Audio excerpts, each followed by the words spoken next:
Olá! Vamos começar mais uma aula de Adobe Photoshop Online.com.br. Essa é a aula de número 6 e nós olharemos hoje como funcionam os modos de cores do Photoshop. Aqui eu tenho uma imagem que eu peguei na internet, é uma imagem que, como todas que nós pegamos pela internet, ela vem em RGB, que é um formato de cor que está entre os modos que a gente pode selecionar aqui nos modos de cores do Photoshop. O que é o RGB? O próprio nome diz, é Red, Green, Blue, que é o vermelho, o verde e o azul. São cores luminosas. O que isso quer dizer? São cores que são projetadas por luz. Então elas são construídas pela soma de luzes. Então vamos entender um pouco melhor como funciona. A gente tem uma caixinha de ferramenta aqui no Photoshop que mostra os canais de cores, que a gente pode acessar por Window, Channels, ou ela vem default mesmo, vem padrão aqui do lado, eu clico aqui em Channels. Ou também aperto F7, que ele puxa os layers e vem em Channels. Okay? Aqui a gente tem os Channels, os canais que formam as cores todas que tem nessa imagem. Como que eles são mostrados aqui é um pouco estranho de entender, mas não é difícil depois quando é explicado. Só é difícil na hora que você bate o olho sem uma explicação. Se você clica no canal do vermelho, na red, ele vai estar preto e branco. Se eu clico no green, ele vai estar um preto e branco, só que um pouco diferente. E no blue, a mesma coisa. O que ocorre? Aqui no canal do blue, tudo que é preto será azul. No green, tudo que é preto será verde. E no red, a mesma coisa. Tudo que está preto será vermelho. E somando essas três luzes, eu formo essa imagem. Então, quando um projetor, um monitor, uma TV, ela vai projetar uma imagem, ela trabalha com esses três canais de cores. E somando, a gente chega numa imagem altamente complexa, com uma gama muito grande de cores. Ok? Por que é interessante a gente mexer nesses canais? Porque às vezes a gente consegue jogar alguns efeitos de imagem trabalhando diretamente nesses canais. Então, por exemplo, se eu clicar no Red, ele ficou preto e branco. Fica um pouco difícil de visualizar se eu começo a mexer nele, porque eu vejo ele apenas em preto e branco. Eu não consigo ver o efeito que está dando, a não ser clicando aqui no primeiro canal, que é a soma de todos, para visualizar como está ficando. Então o que eu faço? Eu dou um Ctrl Z, eu clico no Red, depois eu clico só no olhinho aqui na frente, eu não clico em cima do canal. Clico no olhinho, olha lá, ele apareceu. Aí o que eu faço? Eu vou dar um Levels, que é Ctrl L, ou Adjustments, Levels, e vou mexer um pouco no brilho e contraste. Depois a gente vai trabalhar nessa ferramenta aqui, tá? Não tem importância se não entender exatamente como funciona isso aqui. Apenas se concentre em entender como que funciona e quais são os potenciais relacionados aos canais, tá? Das imagens, das cores, né? Melhor dizendo. Então, se eu pegar aqui e começar a clarear o vermelho, ele dá um efeito diferente. Se eu começo a puxar, já dá outro efeito bem diferente. Então isso aqui a gente consegue fazer alguns tipos de efeitos na imagem que... Dá um Ctrl L novamente, vou mexer agora no canal verde. Que a gente, às vezes, dificilmente consegue tratando a imagem pelos ajustes normais. Se eu trabalhasse com todas as cores juntas, que eu estou trabalhando com as cores individuais. Ó, estava assim antes, né? Eu apliquei no primeiro no red, depois apliquei no green. Tá vendo? Deu um brilho e contraste muito interessante. Isso aqui é bem legal pra gente trabalhar tratamento de imagem, jogar alguns efeitos, deixar ela um pouco forçada, tirar um pouco o natural dela, né? Bom, agora eu vou mostrar o modo de cor CMYK, que é este aqui, tá? Antes, o que eu vou fazer? Eu vou explicar... Não, primeiro vamos converter em CMYK, depois eu explico. Quando eu clico em CMYK, ele aparece uma mensagem falando que ao converter para CMYK, você pode perder algumas gamas de cores na sua imagem. Por que acontece? Eu consigo reproduzir muito mais cores projetando luz no RGB, né, do que trabalhando no CMYK. Por quê? O CMYK é tinta. Ele é o cyan, que é uma espécie de um azul, o magenta, que é um pink, o yellow, que é o amarelo, e o cyan, que é o preto. Somando essas 4 cores, eu consigo uma gama de cores, que são cores impressas em revistas, em silkscreen, né, em estampa, em camiseta, por exemplo. Então, eu não consigo ter todas as gamas de cores no CMYK, das quais eu consigo reproduzir no RGB. Então, o que eu faço?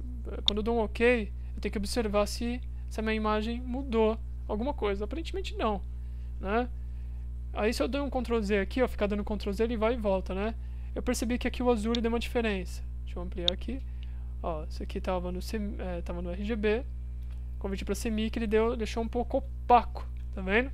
Então sempre quando você converter uma imagem para CMYK, você tem que ficar atento para ver se ela não muda um pouco aquilo lá que você tinha configurado no RGB, achando que ia sair na impressão. Como por exemplo, eu vou pegar, voltei no RGB, né? Vou apertar um Ctrl U de Hue Saturation, ou venho em Imagem Adjustments, ou Hue Saturation, como eu vou por atalho, nunca acho por aqui. Aqui, achei. Hue Saturation. E vou fazer o que? Vou saturar para carregar bem as cores. Porque quando a gente faz isso no RGB, a gente começa a chegar em cores que a gente não consegue na impressão, que nem esse verde, por exemplo. Ao passo que eu chego e converto agora nessas condições para CMYK, olha o que vai acontecer. Tá vendo? Mudou razoavelmente. Eu perdi cores aqui. Eu tô indo e voltando, tá? Com Ctrl Z. Aqui.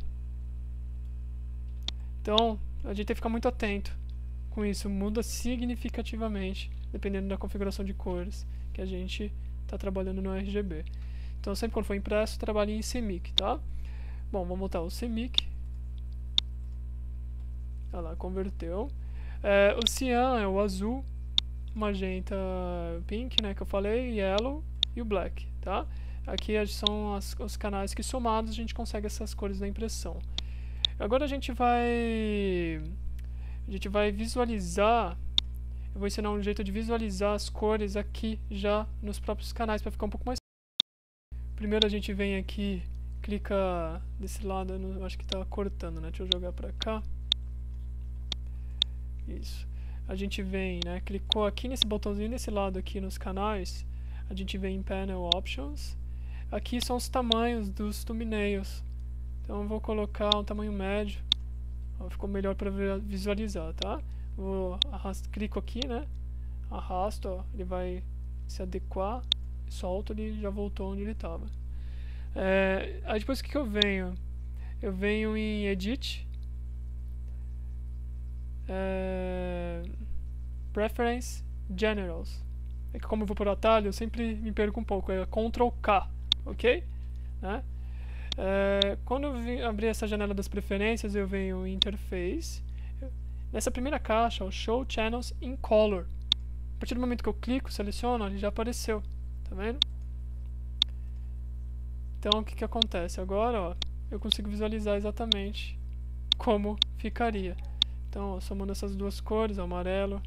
Então quando você vai estampar uma camiseta, né? Primeiro você estampa, por exemplo, o amarelo. Depois você vem com magenta. Depois você vem com azul. E depois você vem com preto. Aí você forma a estampa. Isso aqui também na gráfica é impresso desse jeito. Vai somando as cores. Tá? Que nem quando falta tinta da impressora. Faltou tinta magenta, sai tudo assim, certo? Bom. Agora continuando, né? A gente pode, por exemplo, vamos supor que eu queira trabalhar realçando apenas os pretos. Clico aqui no black. Clico no olho no CMYK para visualizar, né? Como está selecionado só o black, eu vou mexer só nele. Eu vou nos levels, né? Nos adjustments levels, imagem adjustments levels, e vou mexer um pouco aqui. Eu vou puxar um pouco os pretos, deixar ele com um brilho e contraste um pouco mais forte. É diferente, totalmente diferente, se eu mexer em todas as cores. Tá vendo? Olha a diferença. Então você tem muito mais controle. Vamos supor que eu quero trabalhar, vamos supor que eu quero deixar essa menina esverdeada. Então o que eu vou fazer? O que deixa ela, o que faz o verde é o azul e o amarelo, certo? Então o magenta eu vou deixar, se eu colocar magenta, ele vai dessaturando, ele vai quebrando o verde. Então o que eu faço?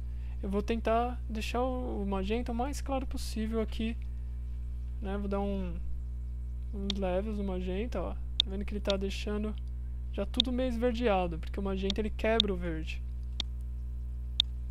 É uma complementar do verde, né? Depois a gente pode explicar com mais detalhes. Agora eu vou pegar o amarelo e vou dar uma escurecida no amarelo aqui. Agora o cian, opa, eu vou dar uma escurecida no cian. Pô, mas não ficou verde. É, o fundo todo ficou verde. Pô, mas como que eu deixo, né, o rosto dela verde? Aí que tá. Se você pegar e começar a olhar aqui, vamos voltar, ó, aqui não tem cor. Aqui também não, né? Quando ele vai somando as cores, ó, aqui ele até soma o amarelo e o azul, mas ainda tá formando um verde, mas tá parecendo mais amarelo do que verde. Então, quando você vai trabalhar desse jeito, tem uma outra forma de tratamento de imagem que a gente consegue selecionar algumas cores que a gente vai trabalhar mais pra frente, mas eu vou dar uma palhinha mais ou menos como funciona, que é o Selective Color, que tá aqui. Você pode pegar, por exemplo, os amarelos e adicionar cian, tirar o magenta e adicionar mais amarelo. Olha lá, tá vendo? Aí aqui você consegue deixar muito mais forçado o verde. E depois você consegue ir trabalhando individualmente os layers para realçar isso. A gente faz diversas etapas, às vezes, para conseguir chegar numa solução de como que você quer atingir aqui na sua imagem. Bom, eu fiz bem rapidamente aqui, ficou bem um verde bem apagado, né? Tem outras formas também, mas não é bem o ponto da questão. Bom, no semic eu acho que já está suficiente para a aula de hoje. Vamos agora passar para outro modo, que é o modo Grayscale. Modo Grayscale, ó, ele vai falar que você vai descartar todas as informações de cor. Olha lá, descartou. Pronto.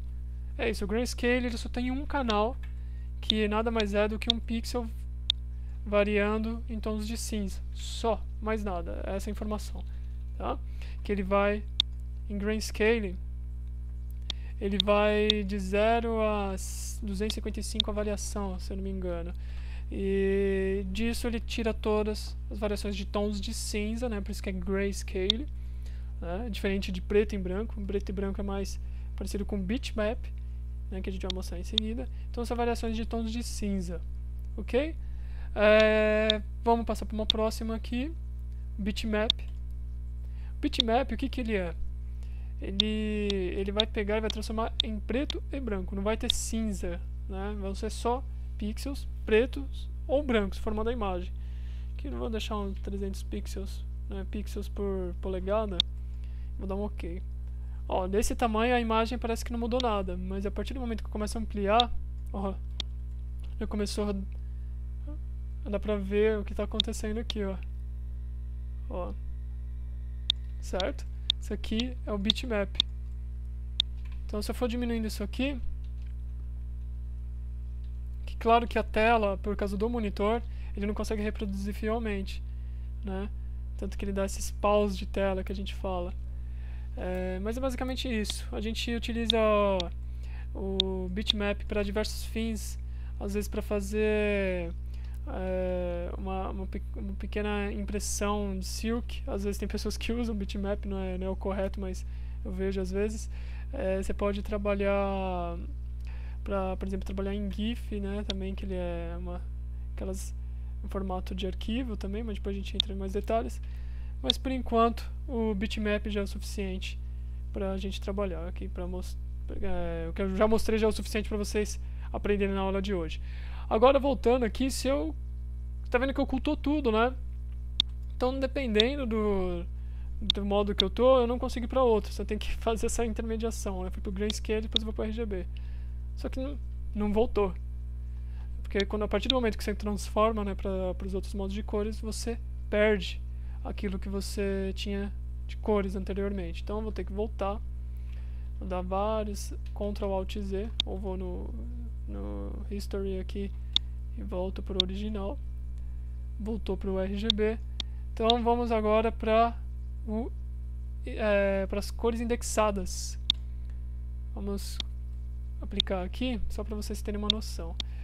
Cores indexadas, ele é um tipo de configuração de cor que é para arquivos leves, voltado para a web, como por exemplo aqueles GIFs animados, né? Ou não precisa ser animado, né? Porque o GIF é uma extensão de arquivo que ele suporta animação, mas ele pode ser um GIF estático, né? Então eu tenho a possibilidade de trabalhar transparência no GIF, isso é muito interessante. É um tipo de configuração de cor que suporta transparência. A gente, quando clicamos nas cores indexadas, abre essa caixa perguntando a quantidade de cores. A gente já tem um default que é 256 cores, que ele dá algo mais ou menos fiel. Você pode ver que você está perdendo alguma coisa aqui, ó. Né, ele está mexendo um pouco na imagem. A partir do momento que você chega aqui e começa a diminuir mais ainda, eu coloquei 100, vou clicar aqui no Preview. Opa, tá dando um level delay. 100 ainda não tá dando um... Ah, deu aqui agora. Tá vendo? São 100 cores no máximo que ele está utilizando para formar essa imagem. Inclusive eu posso deixar, por exemplo... Opa! Deixar 20 cores. Olha a diferença, né? E ele deixa os pixels bem à mostra, né? Ele não deixa, por exemplo, que nem o RGB, que os pixels ficam suavizados, porque eu tenho poucas cores. A partir do momento que eu começo a diminuir cada vez mais, ele vai deixando mais realçado. Se eu colocar, por exemplo, 500 cores, tá vendo? Ele não vai. Por quê? O máximo que ele vai nas cores indexadas é 256. Porque isso aqui ele dá saída para formatos de arquivo em GIF, que aceitam no máximo 256 cores. Por que isso? Porque são arquivos de baixa qualidade. Diferente do... Não que seja muito alta, mas o JPEG já é muito superior ao GIF. Então quando você vai salvar uma imagem, você consegue um acabamento bem melhor em JPEG do que GIF, dependendo do nível de compactação da imagem quando você vai salvar. Bom, agora vamos voltar novamente. Eu dei um Ctrl Z para voltar no RGB. Agora eu tenho o Lab Colors. O Lab Colors, ele é a configuração de cor que tem a maior gama de cores que qualquer configuração teria. Ele é superior ao RGB, que já é superior ao magenta. Então se, por exemplo, eu fizer a mesma coisa que eu fiz no RGB, vou puxar a saturação aqui, ó. Deixei no máximo. Agora eu vou converter tá no Lab, vou colocar no RGB. Ah, tá vendo? Ele já mexeu um pouco nas gamas. Você consegue perceber bem aqui. Porque o Lab ele é um tipo de canal de configuração de cor que ele suporta muitas cores, é utilizado. Você nem consegue salvar em JPEG. Você vem aqui em Save, ele vai salvar ou em PSD, os formatos que vocês não estão habituados, que são formatos de altíssima qualidade de arquivo, tá? Então inclusive você não consegue dar saída para impressão em Lab, né? Você tem que dar saída em CMYK, porque senão nem chega a imprimir. Ou se a impressora de caseira, né, ele converte para RGB ou CMYK, e RGB na verdade, para imprimir. Então é meio ilusão você trabalhar com o Lab achando que você vai ter o retorno nas impressões normais, né? Ok, tá, mas por que é interessante o Lab? Você trabalhar com Lab, você tem os canais um pouco diferente do habitual. Você tem o Lightness, que é o canal que é o L, e você tem o A e o B. O Lightness é a luz, o A e o B ele é um canal que vai, se eu não me engano, do verde ao magenta, e o B ele vai do azul ao amarelo, acho que é isso, se eu não me engano. E somando as duas cores e somando a luz, você tem a imagem com todas as cores completas. O legal do Levels, do Lab, é que você, trabalhando com Levels aqui, você consegue fazer alguns tipos de inversões de cores, que nem eu vou mostrar aqui, por exemplo. Ó, já facilmente transformei ela para o tom esverdeado e conservei todo o restante, ok? Então você consegue, depois que você vai mexendo bastante, ó, agora eu converti ela para um lilás. Então, a partir do momento que você começa a mexer nesses levels e começa a entender como funciona, você consegue fazer efeitos sensacionais. Quer ver? Como, por exemplo, eu vou trabalhar aqui agora de uma outra forma, que aqui, se eu apertar um Ctrl I, ele inverte todas as cores, tá vendo? Onde está o rosto dela ficou azul. Isso aqui vocês já devem ter visto em vários lugares. O que eu posso fazer é inverter só a luz. As cores continuam as mesmas. Então o cabelo dela, eu consegui deixar o cabelo branco, os cílios brancos, mas as cores, não continuaram as mesmas. Depois eu posso pegar e inverter só umas outras cores. Você consegue fazer combinações muito complexas ou praticamente impossíveis de serem conseguidas a não ser mexendo nos levels.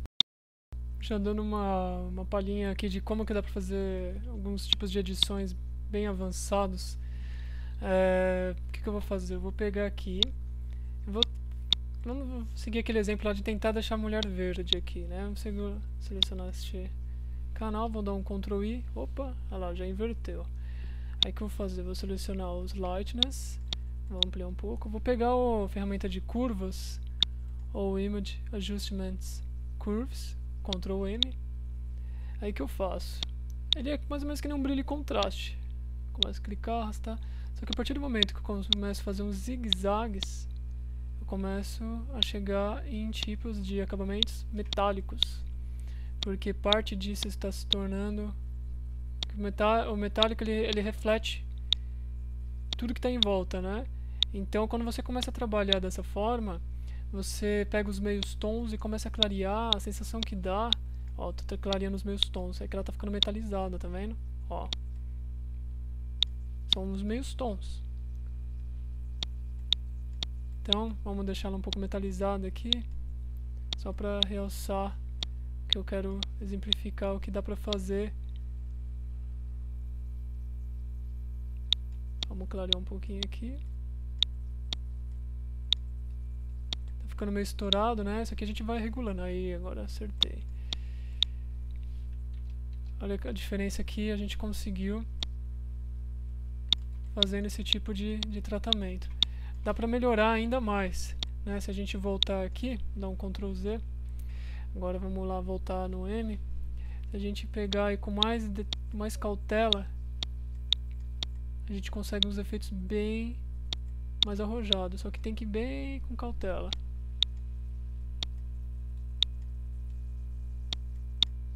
A gente pode vir aqui, ó, eu vim com o mouse aqui em cima, eu aperto Ctrl espaço, ele vira a lupa. Se eu aperto só o espaço, ele vira a mãozinha. Então eu vou dar um Ctrl espaço, ó, vou clicando, seguro só o espaço, vou arrastando, Ctrl menos, eu diminuo, tá? Então vamos trabalhar aqui. Vamos fazer o contrário, vou deixar esse aqui assim. Ah, tá ficando melhor, tá vendo? Isso aqui é muita tentativa e erro também. Mas só você ter uma noção que aqui são os mais claros, aqui são os mais escuros, né? Então você vai tendo uma noção.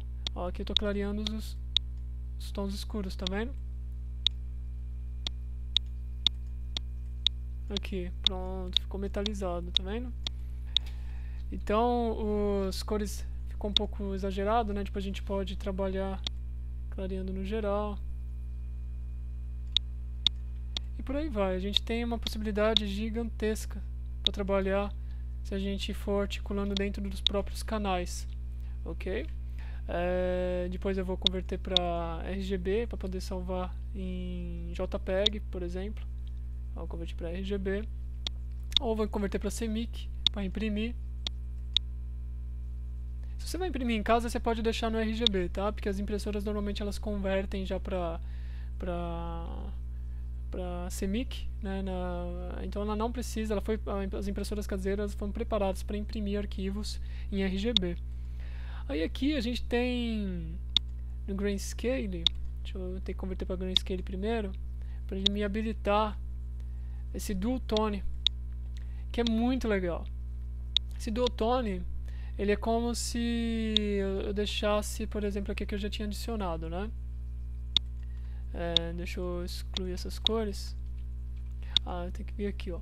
Monotone, que seria o próprio preto. Então eu posso, inclusive, trabalhar aqui, ó, como que eu quero, que nem o que eu estava trabalhando anteriormente, nas curvas, né? Ó. Então eu posso fazer coisas bem psicodélicas aqui. Vou colocar tritone, que eles são 3 tons. Vou colocar um vermelho, que ele tá pegando, ele tá nessas configurações, tá Pantone, tá? Depois a gente explica o que é Pantone. O que eu coloco aqui são as configurações de 4 cores. Aqui. Vamos escolher um verde. Só que esse verde ele não tá somando direito aqui, porque o vermelho tá matando o verde. Isso que eu queria mostrar aqui, tá vendo? Porque se a gente misturar o verde e o vermelho, vira um cinza. Entendeu? Então vamos pegar uma outra cor aqui. Vou pegar um azul.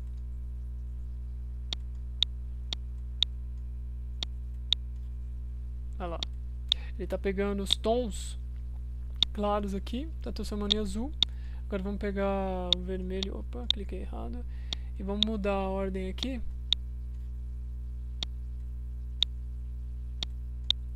Você consegue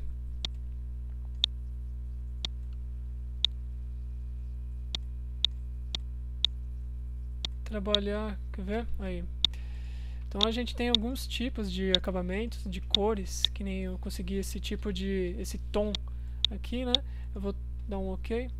Opa, eu tenho que colocar um nome, né? Então eu consegui esse tipo de cor.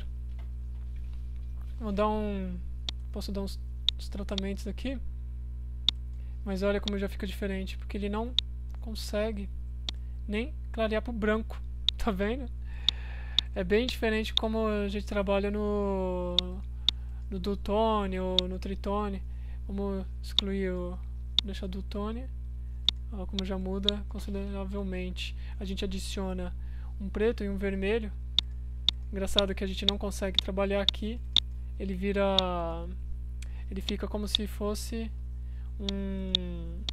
um grayscale, mas você não consegue editar por aqui. Você tem que vir aqui no Dual Tone e editar só por aqui que dá para trabalhar, tá?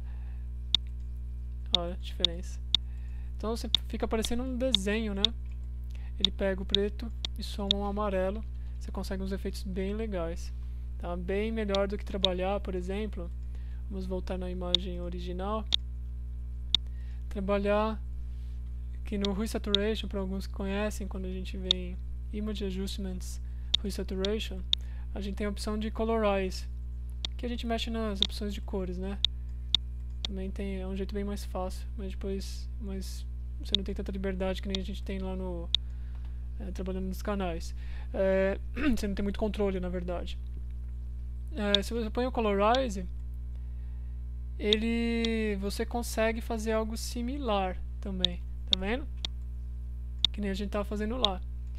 Mas em questão de qualidade de acabamento da imagem, quando a gente vem no Dual Tone, a gente consegue um acabamento melhor, porque ele está somando bonitinho 2 canais e você consegue escolher a cor exata. Então, por exemplo, vamos supor que você vai imprimir numa gráfica apenas 2 cores. A sua imagem só pode sair com essas 2 cores.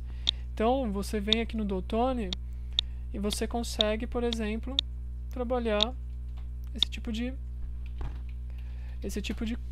configuração aqui, tá vendo? Eu substituí o preto por vermelho. É como se fosse uma estampa de 2 cores, por exemplo, uma estampa em camiseta, ok? E agora, para finalizar, a gente vai apenas voltar ao RGB, o original, E vou mostrar aqui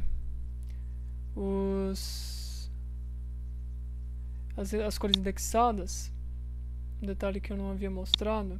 Converti para cores indexadas, né? Vocês vão ver algumas opções aqui embaixo, né? Como por exemplo essa aqui que estava desativada até agora, Color Table, que você tem todas as cores que você está trabalhando ali na imagem, que são as 256. Eu posso pegar algumas cores e alterar. Tá vendo? Selecionei um monte e alterei. Isso aqui, olha, é muito difícil ser usado, tá? Mas às vezes, para GIFs animados, alguma coisa de GIF, a gente pode até usar, mas é muito difícil, ok? O que a gente pode fazer, por exemplo, a gente quer deixar uma imagem muito leve, ela tem... e quando a gente vem diminuindo as cores automaticamente, ela vai ficando uma... Vamos supor que... Deixa eu voltar aqui no RGB, converter para cores indexadas. Vamos supor que eu vou converter para 35 cores.